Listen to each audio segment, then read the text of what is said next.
Good afternoon. પહેલાં તો જણાવો મારુતિના માર્કેટ શેરમાં શું થઈ રહ્યું છે? Good afternoon. યસ, અત્યારે જોવા જાઓ તો સ્ટોકમાં આજે જોવા જઈએ તો નજીવી તેજી દેખવા મળી રહી છે, પણ તમે સામે જોશો ને સ્ટોકનો જે માર્કેટ કેપ જે છે એ કંપનીનું માર્કેટ શેર જે છે એમાં ઘટાડો જોવા મળી રહ્યો છે. એની પાછળના રીઝન એ પણ છે કે જોવા જઈએ તો આ 2026માં વર્ષ 2026માં તમે જોશો તો 39% જેટલું અત્યારે એમનું જે માર્કેટ શેર જે છે એમાં ઘટાડો જોવા મળ્યો છે. અને અત્યારે સ્ટોક જોવા જઈએ તો ઓવરઓલ મેજરલી કંપની અત્યારે માર્કેટમાં શું છે કે એસયુવી જે છે એની ડિમાન્ડ સારી એવી છે, અને ઓવરઓલ દેખવા જાઓ તો જે કાર સેગમેન્ટ જે છે એમાં એસયુવીની જે માર્કેટ શેર છે ઓવરઓલ એ છે ને 67% જેટલો જે છે. પણ કંપનીનો તમે જોશો ને તો એસયુવી જે સેગમેન્ટ છે એમાં અત્યારે કંપનીનો 25%થી પણ ઓછો અત્યારે માર્કેટ શેર છે, જેના કારણે અત્યારે જોશો તો મેજરલી કંપનીને એસયુવી સેગમેન્ટ જે અગર સારો ઇન્ક્રીઝ કરે છે તો પોટેન્શિયલી લોંગ ટર્મમાં એમને સારો સ્કોપ જોવા મળી શકે છે. પણ અત્યારે જોવા જાઓ તો એસયુવી સેગમેન્ટમાં 25%થી પણ ઘટાડા સાથે કારોબાર અત્યારે સ્ટોકમાં કંપનીમાં જોવા મળી રહ્યો છે. તો એક એ છે સેગમેન્ટ, અને બીજું એ છે કે અત્યારે કંપની છે મેજરલી સ્મોલ કેપ સેગમેન્ટ જે છે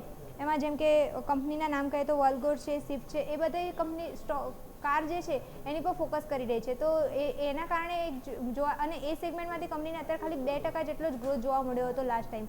તો એ સેગમેન્ટ અગર અવોઇડ કરીને કંપની અગર એસયુવી સેગમેન્ટમાં થોડો ગ્રોથ વધારવા જાય તો સારો એવો પોટેન્શિયલ સ્કોપ જોવા મળી શકે છે. અને કંપનીનો ટાર્ગેટ પણ એ છે કે FY 2031 સુધી 50% એસયુવી સેગમેન્ટમાં એમનું માર્કેટ શેર છે એ વધારવાનો ટાર્ગેટ છે. અને અત્યારે તમે જોશો તો ઓવરઓલ કંપનીનો જે માર્કેટ શેર જે છે એ 12% ઘટ્યો છે. તો ઓવરઓલ જોવા જાઓ તો માર્કેટ શેરમાં સારો એવો ઘટાડો જોવા મળ્યો છે. અને કંપનીનો ટાર્ગેટ પણ એ છે કે ફ્યુચરમાં એટલે ભવિષ્યમાં 50% સુધી માર્કેટ શેર એમનો લઈ જાય. તો એસયુવી સેગમેન્ટને અગર સારો એવો ગ્રોથ કરે છે કંપની તો લોંગ ટર્મમાં એમને સારો એવો પોટેન્શિયલ સ્કોપ મળી શકે છે. અને ઓવરઓલ જોવા જાઓ તો સ્પર્ધા પણ વધી રહી છે, જેના કારણે પ્રીમિયમ સેગમેન્ટ જે છે એમાં પણ ડિમાન્ડ અત્યારે વધી રહી છે. તો એ સેગમેન્ટમાં પણ સારું એવું ફોકસ કરશે કંપની તો લોંગ ટર્મમાં ગ્રોથ સારો જોવા મળી શકે છે. સાથે તમે જોવા જાઓ તો કાલે જ આપણે વાત કરી હતી કે કંપની અત્યારે નવા ડિસ્કાઉન્ટ્સ પણ લાવી રહી છે માર્કેટમાં, અને દરેક સેગમેન્ટ જે છે એમાં ડિસ્કાઉન્ટ અને સાથે ઓફર્સ પણ નવી રજૂ કરેલી છે કંપનીએ.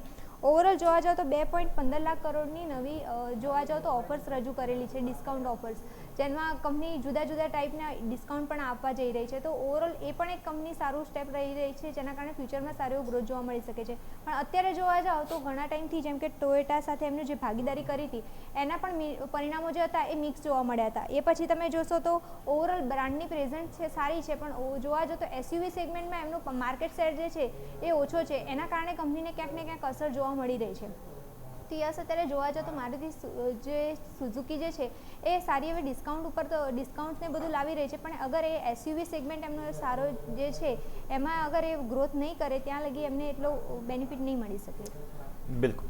તો આ સંકેત છે, ધ્યાન પર રાખીશું. મિરલ, આપ જોડાયેલા રહેજો. આગળ પછી અન્ય સ્ટોક્સ માટે પણ આપના પાસે આવીએ. પણ મારુતિ બહુ ઇન્ટરેસ્ટિંગ પ્લેસમેન્ટ છે.